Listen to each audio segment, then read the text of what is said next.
빅뉴스 시간입니다. 오늘은 이혁근 기자와 함께하겠습니다. 어서 오십시오. 오늘 첫 번째 키워드는 뭡니까? 네, 오늘 첫 키워드는 멸종위기 코알라입니다. 호주 산불 얘기죠? 네, 맞습니다. 코알라는 주로 호주 동남부 해안가에 삽니다.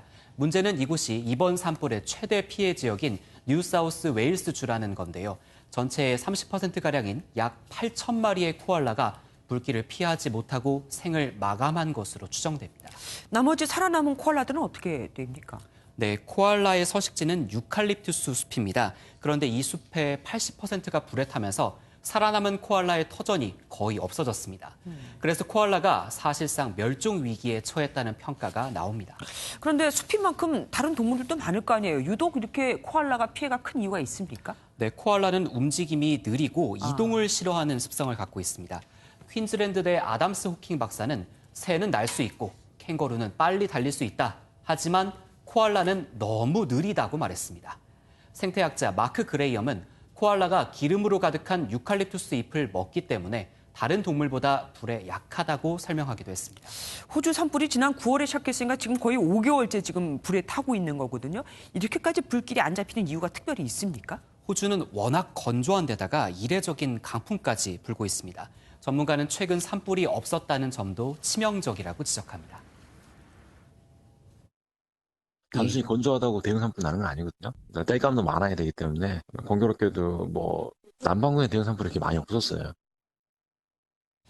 호주 정부는 예비군 3천여 명과 해군 함정을 투입해 총력전을 펼치고 있습니다. 아까 인터뷰 들어보니까 그만큼 탈 게 많다. 그래서 힘들다는 얘기군요. 안타깝습니다. 다음 키워드는 뭡니까? 네, 두 번째 키워드는 틱 장애 유튜버입니다. 반복적인 행동이나 소리 같은 걸 내는 그 틱 장애 얘기인가요? 네, 맞습니다. 유튜버 홍모 씨가 자신이 틱 장애를 앓고 있다면서 라면을 먹거나 미용실에 가는 등 일상생활에 도전하는 영상을 올려서 큰 호응을 얻었습니다. 영상 잠깐 보시죠. 여러분들은 밥 편하게 먹는 거 감사해야 돼. 이거 봐봐. 음식이 날아가는 게 한두 번이 아니에요. 응원의 목소리와 함께 구독자가 한 달 만에 36만 명을 넘었는데요. 그런데 홍 씨가 자신의 장애 증상을 과장 내지는 조작했다는 의혹이 제기됐습니다. 예를 들면 어떤 것들과 관련해서요? 한번 댓글을 보면요.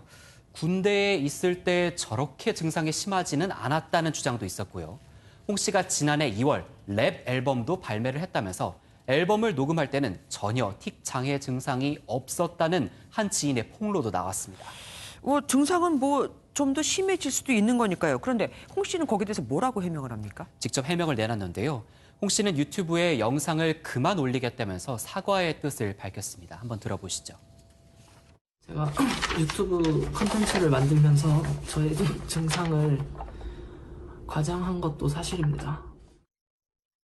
홍 씨는 틱 장애를 알리는 데 성공했으니 더 이상의 활동이 무의미하다고 덧붙였습니다. 그런데 아까 말씀하시기를 구독자 수가 꽤 많았단 말이에요. 그러면 수익도 많았을 것 같은데 그건 어떻게 됩니까? 누리꾼들도 똑같은 지적을 했는데요. 한 달 만에 수천만 원을 벌었다는 의혹을 제기를 했습니다.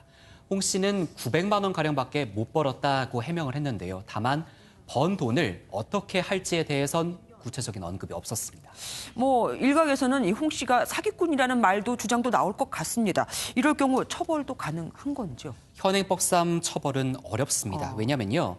사기죄가 성립하기 위해선 속은 사람과 돈을 지급한 사람이 같아야 합니다. 유튜브는 시청자가 광고를 보면 광고 회사와 구글 등을 거쳐서 광고비가 집행되는 시기이기 때문에 이 요건에 맞지가 않습니다.